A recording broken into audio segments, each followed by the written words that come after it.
Water purification. The water that we get has certain impurities, though they may not be visible to the naked eyes. But while we are drinking these impure water, we may have many diseases. It is therefore very important to make sure that water we use is clean and free from impurities. Impurities can be of two types: soluble and insoluble. Soluble impurities are those that are dissolved in water. They are microscopic, means we cannot see them with our naked eyes. Salt present in seawater is an example of soluble impurity. The simplest method of making water germ free is to boil it. When water is boiled for about 20 minutes, the germs present in it are killed. Boiled water must be then stored in clean vessels and bottles. We must always boil water that is used for drinking purposes. Insoluble impurities means impurities which are not soluble in water, like mud particles and leaves. These are not soluble in water. Filtration, sedimentation, and decantation are some of the methods of purifying water. These methods are used to remove solid substances from water. Filtration. Straining tea into a cup using a tea strainer is the simplest example of filtration.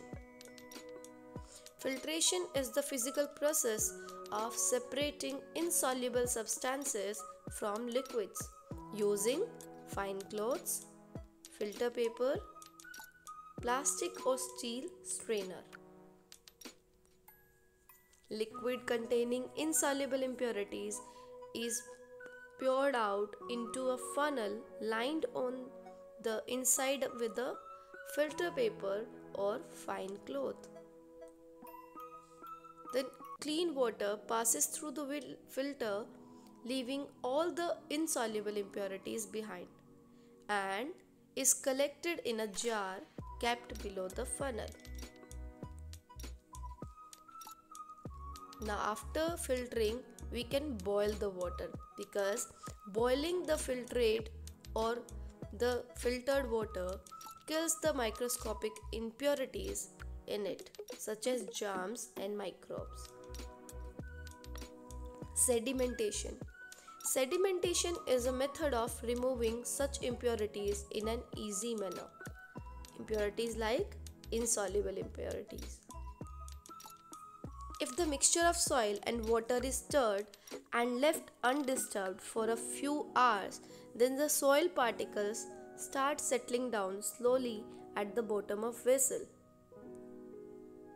It is only when the water is cleared that the process of sedimentation is complete. Here, as you can see, that layer of soil has got settled down, which is called sediments, and you will have clear water without soil particles.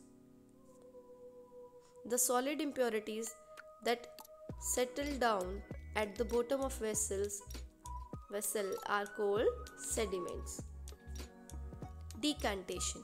Decantation is done after sedimentation. The process of draining of the partially clear liquid water after sedimentation is called decantation. During decantation, it is important to leave behind a small amount of liquid in the container in order to prevent the sediment from flowing out of the container and getting mixed with the clear liquid.